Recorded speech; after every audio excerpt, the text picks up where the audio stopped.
ویزوں کے ذریعے آئی ہے، ان لوگوں نے بلا بلا کے ان پیروں کو جھپے دستار دیے، ریال دیے، ڈالر دیے، اور انہوں نے حضرت علی کی محبت کی آڑ میں یہ باطل پھیلایا کہ ابو بکر صدیق کو گالیاں دینا شروع کر دیا، اور آج جہاں تک ہمارے آستانوں کے پیر پہنچ گئے، میں بہت بڑی گدی کی بات کر رہا ہوں، علی پور چٹھا کی سرزمین، وہاں کا ایک چٹھا الو کا پٹھا، بلکہ میں کہوں گا رافضیوں اور شیعوں کا پالتو پٹھا، ان کا دلال یہاں تک بکواس کرتی کہ ابو بکر صدیق نے ووٹ خریدے تھے، انہوں نے پیسے دیے تھے، یہ ان کے بارے بات کی جا رہی ہے جن کے ایمان کی گواہی اللہ کے حبیب دے رہے ہیں۔ غور کرنا، یہ ہمارے پیرانے نظام ہے کہ اس دور کے اندر بھی ہارس ٹریڈنگ ہوئی تھی، وہ یہ دعوت دے رہے تھے کہ تمہیں آج بڑا درد اٹھتا ہے کہ جناب گوشت خریدے جاتے ہیں اور لوگ بک جاتے ہیں، اگر ان کو روکنا تھا تو پہلے دن روکا جاتا۔ پوچھا گیا وہ پہلا دن کون سا تھا کہ جب ووٹ بکے تھے؟ جب لوگوں نے ووٹ خریدے تھے۔ تو اشارہ کر رہے تھے کہ سیدنا ابو بکر صدیق معاذ اللہ، اللہ کی پناہ، اللہ کی پناہ، اللہ کی پناہ، وہ ووٹ خرید رہے تھے، اور ووٹ خرید کے پہلے خلیفہ بنے ہیں، ورنہ ہاتھ حضرت علی کا تھا۔ سبحان اللہ، یہ سبحان اللہ کہنے والی بات نہیں۔ اور کرنا کہ یہ معاذ اللہ صرف سیدنا صدیق اکبر سے بہتان نہیں ہے، حضرت سیدنا صدیق اکبر رضی اللہ تعالی عنہ کے مبارک ہاتھ پر جن ہزاروں صحابہ نے بیعت کی تھی، یہ ان کی شان کے اندر بھی گستاخی ہے۔ حضرت علی کرم اللہ وجہہ الکریم خود حضرت ابو بکر صدیق کے ہاتھ پہ بیعت کر رہے تھے، یہ ان کی شان میں بھی گستاخی ہے۔ اور پھر حضرت علی کی محبت میں یہ کہا جاتا ہے کہ حضرت علی سے معاذ اللہ خلافت چھین لی گئی۔ میں کہتا ہوں یہ حضرت علی کی شان بیان نہیں کرتے، وہ جو شیر خدا ہو، حیدر کرار ہو، ان سے کوئی خلافت چھین لے، یہ ہو کیسے سکتا تھا؟ لیکن حضرت علی نے بیعت کر کے یہ بتا دیا کہ میں بیعت اس لیے کر رہا ہوں کہ میرا رب بھی یہی چاہتا ہے، اللہ کا رسول بھی یہی چاہتا ہے۔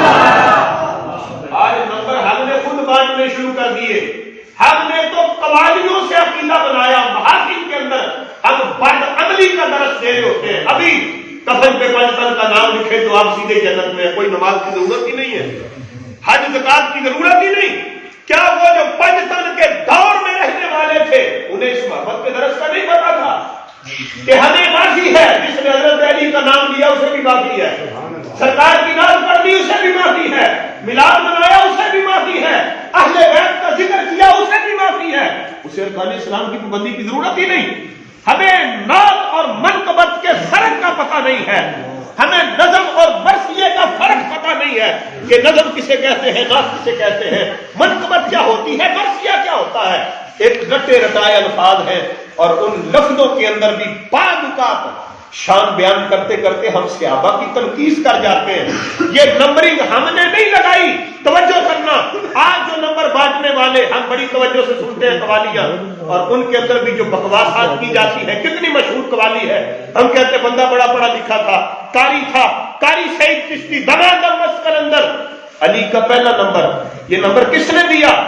یہ رسول اللہ کا عطا کردہ نمبر تو نہیں تھا، جو راوی حضرت ابو ہریرہ رضی اللہ تعالی عنہ، یہ وہ صحابی ہیں جنہوں نے سب سے زیادہ حدیثیں بیان کی تھی۔ ان سے زیادہ کون جانتا ہوگا نمبرنگ کو؟ اور نمبر وہ بتا رہا ہوں جو اللہ کے رسول نے خود ترتیب دیے ہوئے تھے۔ سرکار کو نام لیتے وقت بھی لحاظ کرتے۔ حضرت ابو ہریرہ کہتے ہیں قال رسول اللہ صلی اللہ علیہ وسلم لا یجتمع حب هؤلاء الاربعۃ الا فی قلب مؤمن ابو بکر و عمر و عثمان و علی۔ کہا سرکار نے محبت کا درس بھی دیا تو فرمانے لگے کہ 4 اصحاب میرے ایسے ہیں کہ جن 4 اصحاب کہ جن کی محبت صرف مومن کے سینے کے اندر ہی جمع ہو سکتی ہے۔ سبحان اللہ۔ منافق کے سینے میں ان 4 کا پیار جمع نہیں ہوگا۔ توجہ سے حدیث سنیے گا، لا یجتمع حب هؤلاء الاربعۃ، فرمایا یہ 4 ایسے ہیں کہ صرف مومن ہی پیار کرے گا، مومن کے علاوہ کوئی بندہ بھی جو منافق ہوگا اس کے سینے میں 4 کا پیار جمع نہیں ہو سکتا۔ وہ 4 ہیں کون سے؟ سرکار کے نام لینے کی ترتیب بھی دیکھیے گا، سرکار کو نام بھی اسی انداز سے لے رہے تھے جس انداز سے میرے آقا نے خلافت عطا فرمائی، ان کی فضیلت کی ترتیب تھی، نام لیتے بھی لحاظ رکھا۔ پہلے نمبر پہ سرکار نے فرمایا ابو بکر، عمر، تیسرے نمبر پہ کہا وہ عثمان، چوتھے نمبر پہ کہا وہ علی جن، فرمایا ابو بکر کی محبت، عمر فاروق کی محبت، عثمان غنی کی محبت اور میرے علی کی محبت صرف مومن کے سینے میں جمع ہوتا ہے۔ آج غور کریں اس حدیث کو، کسی بھی دنیا کے چوک میں لے کے کھڑے ہو جائیں، پھر مشاہدہ کریں، پھر غور کریں کہ آج پانچ جگہ پہ نظر آئے گا ابو بکر صدیق کے نام کے جلسے، آپ کو حضرت عمر فاروق کے نام کے جلسے، حضرت عثمان غنی کے نام کے جلسے، لیکن حضرت علی کا نام ہی کاٹ دیا جاتا ہے۔ اور بعض جگہ پہ نظر آئے گا حضرت علی سے بڑے پیار کا اظہار ہوتا ہے، امام حسن کا نام بھی ہے، حسین کا نام بھی ہے، لیکن اسٹیج پہ ابو بکر صدیق کو معاذ اللہ گالیاں دی جاتی ہیں، ان پہ تان کیا جاتا ہے، تمنا کیا جاتا ہے۔ اور یہ فکر آئی کہاں سے؟ یہ فکر ریالوں کے ذریعے آئی ہے، یہ ڈالروں کے ذریعے آئی ہے، یہ ایران کے ویزوں کے ذریعے آئی ہے۔ ان لوگوں نے بلا بلا کے ان پیروں کو جھپے دستار دیے، ریال دیے، ڈالر دیے، اور انہوں نے حضرت علی کی محبت کی آڑ میں یہ باطل پھیلایا کہ ابو بکر صدیق کو گالیاں دینا شروع کر دیا۔ اور آج جہاں تک ہمارے آستانوں کے پیر پہنچ گئے، میں بہت بڑی گدی کی بات کر رہا ہوں، علی پور چٹھا کی سرزمین، وہاں کا ایک چٹھا الو کا پٹھا، بلکہ میں کہوں گا رافضیوں اور شیعوں کا پالتو پٹھا، ان کا دلال یہاں تک بکواس کرتی کہ ابو بکر صدیق نے ووٹ خریدے تھے، انہوں نے پیسے دیے تھے۔ یہ ان کے بارے بات کی جا رہی ہے جن کے ایمان کی گواہی اللہ کے حبیب دے رہے تھے، جن کو سرکار جنت کا سرٹیفکیٹ دے کے گئے تھے، بلکہ بخاری کی حدیث کے مطابق میرے آقا فرما رہے تھے، لوگوں جس بندے نے دنیا میں رہتے ہوئے کسی جنتی کی زیارت کرنی ہو وہ میرے ابو بکر صدیق کی جن کے بارے رب کے حبیب یہ کہے، حدیث بخاری کے اندر موجود ہے کہ جنتی دیکھ ہو میرے ابو بکر کو دیکھو، سرکار کہیں یہ جنتی ہے اور وہ کہیں کہ وہ ہارس ٹریڈنگ کر رہے تھے، وہ ووٹ خرید رہے تھے، خلافت چھین کے لے رہے تھے۔ یہ ہے ریالوں کا کمال، یہ ہے ڈالروں کا کمال۔ میں ترتیب بتانے لگا ہوں، حضرت علی کرم اللہ وجہہ الکریم نے خود اس ترتیب کو بیان کیا ہے۔ اب یہ موضوع ہے بڑا حسین، لیکن تھوڑا سا توجہ کریں گے تو پھر سمجھ آئے گی، تھوڑا سا محبت سے سنیں گے تو پھر سمجھ آئے گی۔ حضرت علی کرم اللہ وجہہ الکریم اس حدیث کے راوی ہیں۔ اب حدیث بڑی توجہ سے سننا۔ علی رضی اللہ تعالی عنہ قال قال رسول اللہ صلی اللہ علیہ وسلم، حضرت علی کہتے ہیں اللہ کے حبیب نے ارشاد فرمایا۔ اب ارشاد کیسا محبت والا تھا، سرکار نے ترتیب کا ذکر بھی کر دیا، ان کی محبت کا درس بھی دے دیا، ان کی خدمات کا ذکر بھی کر دیا۔ حدیث ترمذی کے اندر موجود ہے، بیان حضرت علی کر رہے ہیں۔ حضرت علی کہتے ہیں سرکار نے فرمایا رحم اللہ ابا بکر، اللہ میرے ابو بکر پہ رحم کرے۔ توجہ کرنا، اللہ میرے ابو بکر پہ، پیار سے بولیے گا اللہ میرے ابو بکر پہ۔ اس طرح کی باتیں بھی سننے کی عادت ڈالیں، یہ آپ کے عقیدے کا حصہ ہے، یہ آپ کے بچے بچے کو حفظ ہونی چاہیے یہ حدیثیں کہ سرکار نے ترتیب کیا دی تھی، ہم نے کیا بنا لی ہے۔ حضرت علی کہتے ہیں سرکار فرمانے لگے اللہ ابو بکر پہ رحم فرمائے۔ کہا ان کی خدمات کیا ہے؟ زوجنی ابنتہ، کہا میرا ابو بکر وہ ہے جس نے اپنی پیاری بیٹی کا نکاح میرے ساتھ کیا تھا، یہ میرے سسر بھی ہیں۔ اور دوسرے نمبر پہ فرمایا ان کی خدمت یہ ہے وحملنی الی دار الہجرہ، فرمایا میرا ابو بکر وہ ہے جس نے کندھوں پہ اٹھا کے مجھے ہجرت کی طرف سفر کروایا۔ جب کوئی ساتھ چلنے کے لیے تیار نہیں تھا، ساتھ چلنا بھی موت کو دعوت دینے کے برابر تھا، کوئی قدم نہیں اٹھاتا تھا، اور میں ابو بکر صرف ساتھ چلے ہی نہیں ہے، یہ صرف مجھے لے کے ہی نہیں گئے بلکہ کندھوں پہ اٹھا کے مجھے ہجرت کروائی ہے، یہ خدمت ہے ان کی۔ اور تیسرے نمبر پہ سرکار فرمانے لگے وَأَتَاكَ بِلَالًا مِّن مَالِهِ، میرا ابو بکر تو اتنا پیارا ہے کہ اپنا مال دے کے میرے غلام بلال کو آزاد کروایا۔ سبحان اللہ، یہ ہے ابو بکر کے کہ اپنی جیب سے مال خرچ کر کے فرمایا میرے بلال کو آزاد کروایا. تو پہلا نمبر نام کون سا لیا؟ رحم اللہ ابا بکر، اللہ ابو بکر پہ رحم کرے، پہلا نمبر ابو بکر کا. اور دوسرے نمبر پہ سرکار فرمانے لگے رحم اللہ عمر، اللہ میرے عمر پہ رحم فرمائے. سبحان اللہ. ان کی شان کیا ہے؟ یقول الحق وان کان مرا. فرمایا عمر ہمیشہ ہی سچ بولتا ہے اگرچہ کڑوا ہوتا ہے، اگرچہ ان کو کتنی بھی قیمت چکانی پڑے، اگرچہ سچ کے لیے جتنی بھی قربانیاں دینی پڑے، عمر نے ہمیشہ سچی بات کہی ہے. اور ساتھ فرمایا ترکہ الحق وما لہ صدیق، سچ بولنے میں میرے عمر فاروق کا ثانی کوئی نہیں ہے. یہ عمر فاروق کا مقام ہے. اب ترتیب یاد رکھیں، نمبر پہلے پہ ابو بکر صدیق کا نام، دوسرے پہ حضرت عمر فاروق کا نام، اور تیسرے پہ سرکار فرمانے لگے رحم اللہ عثمان، اللہ میرے عثمان غنی پہ رحم فرمائے. سبحان اللہ. ان کی خدمت فما تستحیہ الملائکہ، میرے عثمان کی شان یہ ہے کہ عثمان غنی سے تو اللہ کے فرشتے بھی حیا کرتے ہیں. اللہ کے فرشتے. اب یہاں سرکار کے لفظوں پہ غور کرنا اور پھر میرے آقا کی نظر کا کمال دیکھنا. ایک ہے کہ بندے کے ظاہر کو دیکھا جائے کہ ظاہر کیسا ہے، میرے سرکار اپنے غلاموں کا دل بھی جانتے ہیں. پھر بیان کر رہے تھے تستحیہ الملائکہ، فرمایا ان سے تو اللہ کے فرشتے بھی حیا کرتے ہیں، ان کے اندر حیا اتنی ہے.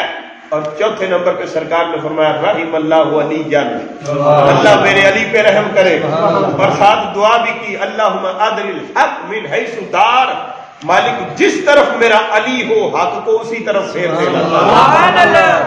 اب انداز دیکھے، ترتیب دیکھے، سرکار تو نام لیتے وقت بھی ترتیب کا لحاظ رکھے، اور ایک دفعہ نہیں دن میں کئی بار سرکار جب ذکر کرتے تھے تو یہی انداز ہوتا تھا. دخلت انا و ابو بکر و عمر، فلاں جگہ میں بھی آیا، میرا ابو بکر بھی آیا، میرا عمر بھی آیا. خرجت انا و ابو بکر و عمر، فلاں جگہ سے جب میں نکلا پیچھے ابو بکر نکلا، پیچھے عمر نکلا. تو یہ ترتیب تو اللہ کے حبیب صدیوں پہلے بیان کر چکے تھے.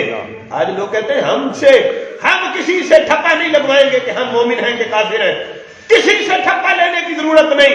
میں نے کہا اگر ابو بکر صدیق کے بارے بکواس کرو گے تو ہمیں ٹھپا لگانے کی ضرورت بھی نہیں. تمہاری بے ایمانی پہ ٹھپا اللہ کے رسول لگا چکے ہیں، تمہاری بے ایمانی پہ ٹھپا اللہ کے حبیب کے علاوہ حضرت علی خود لگا چکے ہیں. تمہارے کافر ہونے پہ ٹھپا حضرت امام حسن بھی لگا چکے ہیں، امام حسین بھی لگا چکے ہیں. حضرت امیر معاویہ رضی اللہ تعالیٰ عنہ کے بارے بکواس کرو، ابو بکر صدیق کے بارے تم بھونکو تان کرو، اور پھر کہو ہمیں ایمان کا سرٹیفکیٹ لینے کی ضرورت نہیں، کسی سے ایمان کا ٹھپا لگوانے کی ضرورت نہیں کہ ہم کافر ہیں کہ مومن ہیں. میں کہتا ہوں ہم ٹھپا لگانے والے نہیں، جو لگائے ہوئے ٹھپے ہیں ہم وہ ٹھپے بتانے والے ہیں، اور تمہیں بتا رہے ہیں اگر ابو بکر صدیق کے بارے بکواس کرو گے تو تمہارے کافر ہونے پہ ٹھپا اللہ کے رسول بھی لگا چکے ہیں، تمہارے کفر پہ ٹھپا حضرت علی بھی لگا چکے ہیں، امام حسن حسین اور اہل بیت کے تمام افراد لگا چکے ہیں. کسی سے لگوانے کی ضرورت نہیں، تمہیں لگوایا ٹھپا مبارک ہو کہ تمہارے اندر ایمان نام کی چیز ہی نہیں. اب آگے چلیے گا. حضرت عائشہ صدیقہ رضی اللہ تعالی عنہا انہوں نے ایک حدیث بیان کی، توجہ ہے، تھوڑی سی توجہ کریں. سرکار کے غلام ہیں حضرت سفینہ رضی اللہ تعالی عنہ، غلام رسول. جس پیر کی میں بات کر رہا ہوں نام اس کا بھی غلام رسول ہے، نام غلام رسول ہے لیکن حقیقتاً غلام ریال ہے. یہ ہوتے ہیں غلام رسول. توجہ کرنا، غلام رسول حضرت سفینہ سرکار کے غلام. وہ بیان کرتے ہیں کہ حضرت عائشہ صدیقہ فرماتی ہیں. کون فرماتی ہیں؟ پیار سے بولیے گا. حضرت عائشہ. شیر میں پڑھنا نہیں آندے ہیں نا مینوں، تو میں نے بھی پتا ہے کہ جس گل کے لوگ پیسے سن دیں وہ بھی ساری گلاں آندی ہیں.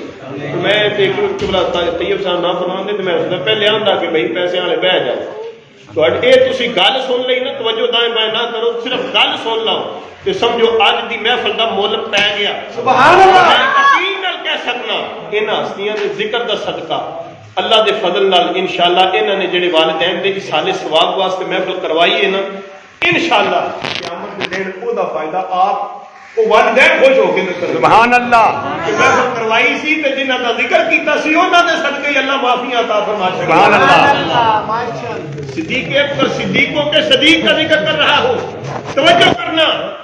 حضرت عائشہ صدیقہ رضی اللہ تعالی عنہا کہتی ہیں نبی کریم صلی اللہ علیہ وسلم نے ایک موقع پہ جب مسجد نبوی کی بنیاد رکھی گئی, یہ اسلام کی سٹیٹس کی بنیاد ہے, اس کی تعمیر جب رکھی گئی مسجد نبوی کی تو کہتی ہیں پہلا پتھر سرکار خود لے کے آئے. سبحان اللہ. مسجد نبوی بن رہی تھی اور سب سے پہلا پتھر کس نے رکھا؟ حضرت عائشہ صدیقہ بیان کر رہی ہے, کہتی ہیں اللہ کے رسول نے رکھا. اب آگے کہا ثم جاء ابو بکر بحجر فودعہ, اس کے بعد ابو بکر صدیق آئے, وہ بھی پتھر لے کے آئے اور دوسرا پتھر ابو بکر صدیق نے رکھ دیا. ترتیب کا خیال رکھیے گا. دوسرا پتھر کس نے رکھا؟ بولیے گا کس نے رکھا؟ پہلا کس نے رکھا تھا؟ سب کی آواز نہیں آئی. پہلا پتھر کس نے رکھا تھا؟ اللہ کے حبیب نے رکھا. یہ مسجد نبوی کی تعمیر کی بات کر رہا ہوں. حضرت عائشہ صدیقہ بیان کرتی ہے کہ سب سے پہلا پتھر جو تھا اللہ کے حبیب خود رکھ رہے تھے, اور دوسرا پتھر ثم جاء ابو بکر بحجر فودعہ, ابو بکر آئے انہوں نے آ کے رکھ دیا. ثم جاء عمر بحجر فودعہ, کا تیسرا پتھر عمر فاروق آئے انہوں نے آ کے رکھ دیا. ثم جاء عثمان بحجر فودعہ, اور چوتھا پتھر حضرت عثمان غنی رضی اللہ تعالی عنہ تشریف لائے, انہوں نے رکھ دیا.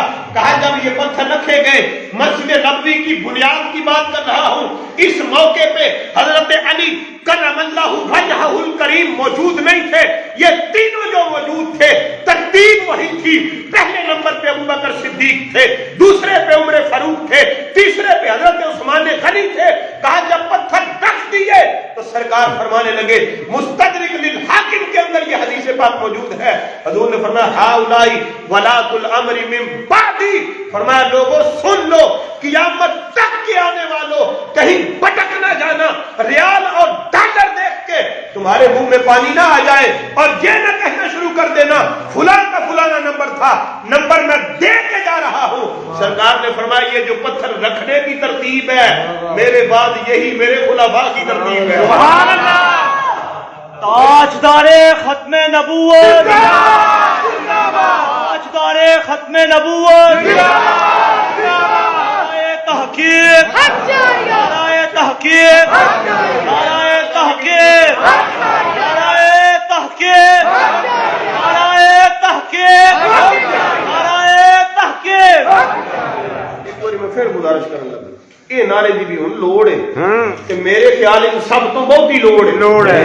نعرہ تحقیق کا مطلب ہے حق چاڑیا. ہم کسی کی شان کٹائیں گے نہیں, جن کی بیان کر سکتے ہیں کریں گے. معاویہ رضی اللہ تعالیٰ عنہ کی شان بیان کرنے والا, لیکن یہ میں جو دکھڑا آپ سے عرض کر رہا ہوں کہ حضرت علی کی شان بھی بیان کریں لیکن ابو بکر صدیق کو بھی نہ بھولیں, حضرت عمر فاروق کو بھی نہ بھولیں, حضرت عثمان غنی کو بھی نہ بھولیں, حضرت علی کی منقبتیں بھی یاد کریں. لیکن کم از کم اگر 10 منقبتیں حضرت علی کی آپ کو یاد ہیں تو ایک صدیق اکبر بھی تو یاد ہونا.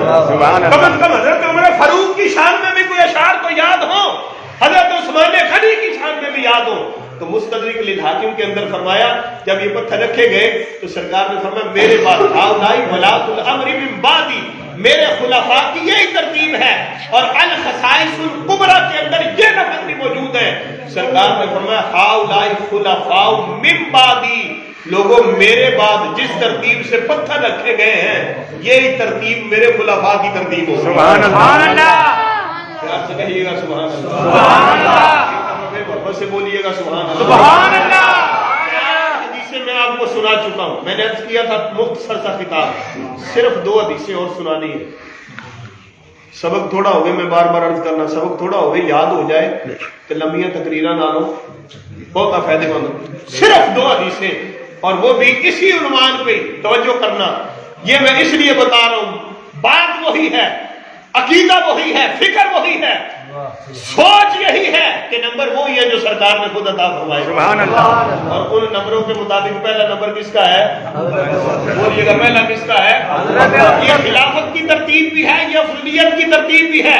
پہلے خلیفہ بھی ابو بکر صدیق ہے، سب سے افضل بھی ابو بکر صدیق ہے۔ دوسرے نمبر پہ خلیفہ حضرت عمر فاروق ہیں، ابو بکر صدیق کے بعد افضل بھی۔ تیسرے نمبر پہ خلیفہ حضرت عثمان غنی ہے، اور افضلیت کی ترتیب بھی یہی ہے۔ چوتھے نمبر پہ حضرت علی کرم اللہ وجہہ الکریم۔ سنیے حدیث پاک، حضرت ابو موسیٰ اشعری بیان کرتے ہیں، حضرت ابو موسیٰ اشعری، اور اس حدیث پاک میں جو سرکار نے جنت کی خوشخبریاں عطا فرمائی ان کا بھی ذکر ہے۔ حضرت ابو موسیٰ اشعری بیان کر رہے تھے، کہتے ہیں بیر عریس ایک کنواں تھا ایک باغ کے قریب، وہاں اللہ کے حبیب بیٹھے ہوئے تھے۔ سبحان اللہ۔ انہو قد جالس علی بیر عریس، سرکار بیر عریس پہ تشریف فرما تھے، اپنے مبارک پاؤں سرکار نے کنویں میں لٹکائے ہوئے تھے۔ سبحان اللہ۔ کیسے دیوانے تھے جو اس انداز سے سرکار کو دیکھ رہے تھے۔ وہ منظر جن صحابہ نے دیکھا بیان کر رہے تھے ابو موسیٰ اشعری، کہتے سرکار کنویں کی منڈیر پہ بیٹھے ہوئے تھے، مبارک قدم اپنے مبارک پنڈلیوں کو سرکار نے کنویں میں لٹکایا ہوا تھا۔ کہتے میں آیا فجلست، میں بھی قریب آ کے بیٹھ گیا، سائڈ پہ ہٹ کے دروازے کے پاس وہاں بیٹھا، سرکار بیٹھے ہوئے تھے کنویں کی منڈیر پہ، میں آیا دروازے کے قریب، میں بھی آ کے بیٹھا۔ اب کہتے ہیں فجاء ابو بکر، اجے تھوڑی دیر بیٹھے سا کہ ابو بکر صدیق تشریف لے آئے۔ سبحان اللہ۔ کہتے ہیں فدفع الباب، انہوں نے دروازے پہ دستک دی، کھٹکھٹایا، تو کہتے ہیں میں دروازے کے پاس گیا، میں نے جا کے پوچھا من ھذا، کون ہے؟ کہا فقال ابو بکر، کہا میں ابو بکر ہوں۔ تو کہتے ہیں میں نے کہا فقلت علی رسلک، جہاں کھڑے ہو وہیں کھڑے رہو، اندر آنے کی اجازت نہیں، پہلے میں سرکار کی بارگاہ میں جاؤں گا، پوچھوں گا اللہ کے حبیب اجازت دیں گے تو پھر میں تمہیں بتاؤں گا۔ کہتے میں نے سرکار کی بارگاہ میں حاضر ہو کے عرض کیا یا رسول اللہ ہوا ابو بکر یستاذن، ابو بکر کھڑے ہیں اندر آنے کی اجازت مانگ رہے ہیں۔ کہا سرکار نے فرمایا آنے دو، اذن لہ وبشرہ بالجنہ، ابو بکر کو صرف اجازت ہی نہ دو، کہا میرا ابو بکر آیا ہے اسے اندر آنے کی اجازت بھی دے دو، جنت کی خوشخبری بھی دے دو۔ سبحان اللہ۔ اندر آنے کی اجازت بھی دو اور جنت کی۔ کہتے ہیں ابو بکر صدیق آئے، فداخل، اندر داخل ہوئے دروازے سے، فجلس عن یمین رسول اللہ، توجہ کرنا، کہتے ہیں آگے بیٹھے کہاں؟ کنویں کی جس منڈیر پہ اللہ کے حبیب بیٹھے تھے، دائیں طرف آ کے صدیق اکبر بھی اسی طرح بیٹھ گئے۔ سبحان اللہ۔ یہ ہے مقام صدیق، اللہ کے حبیب کے پاس آ کے بیٹھے۔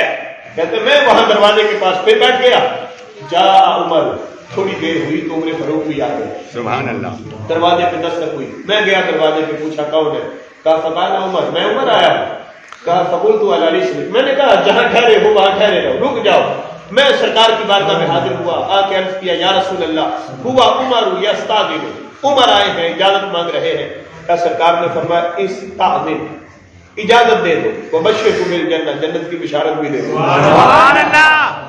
کہا عمر فاروق آئے، فداخل، داخل ہوئے، اور داخل ہونے کے بعد فجالس عن یسار رسول اللہ، اللہ کے حبیب کے بائیں طرف آ کے بیٹھ گئے۔ کہا تھوڑی دیر ہوئی تھی، پھر دروازے پہ دستک ہوئی، میں گیا، میں نے پوچھا کون ہے؟ کہا عثمان۔ فقال عثمان، میں عثمان آیا ہوں۔ کہا میں نے آ کے حضرت عثمان غنی سے بھی عرض کیا کہ جہاں کھڑے ہو وہاں کھڑے رہو، اندر آنے کی اجازت نہیں۔ کہا حضرت عثمان غنی کھڑے ہو گئے، میں نے سرکار سے پوچھا، سرکار نے کہا اذن لہ وبشرہ بالجنہ، اندر آنے کی اجازت بھی دے دو، جنت کی بشارت بھی دے دو۔ اب یہ حدیث لکھنے کے بعد بھی محدثین نے لکھا، یہ حدیث بخاری کے اندر موجود ہے، توجہ کرنا۔ اب کتنی بڑی کتاب ہے امام بخاری کی کہ جس کا مرتبہ قرآن کے بعد سب سے زیادہ ہے، امام بخاری لکھ رہے تھے کہ یہاں حضرت علی موجود نہیں تھے، لیکن سرکار نے فرمایا کہ اندر آنے کی اجازت بھی دو، جنت کی بشارت بھی دو۔ صرف سرکار ترتیب ہی بیان نہیں کر رہے تھے، بلکہ جب وہ سارے بیٹھ گئے تو ان کے بیٹھنے سے اشارہ اس طرف تھا۔ حضرت عثمان غنی آئے، وہ سرکار کے سامنے آ کے بیٹھے، ابو بکر دائیں طرف تھے، عمر بائیں طرف تھے۔ ان کے بیٹھنے سے اس طرف اشارہ تھا کہ ابو بکر صدیق اور عمر فاروق بعد الوصال بھی ان کے مزار میرے مزار کے قریب ہوں گے۔ سبحان اللہ۔ عثمان غنی کا مزار قریب نہیں ہوگا، مزار کے سامنے ہوگا۔ سبحان اللہ۔ سرکار نے تو یہاں تک بیان کر دیا کہ یہ جو پاس بیٹھے ہیں ان کا مزار بھی پاس ہوگا، اور جو تھوڑا ہٹ کے بیٹھے ہیں اس کا مزار بھی تھوڑا سا، اس حد تک بیان کر دیا۔ اور پھر بھی ہم شک میں ہیں، بھی ہم قوالیوں سے عقیدے بنائیں، اور یہ صرف سبب یہ ہے کہ حدیثیں ہم نے پڑھی نہیں.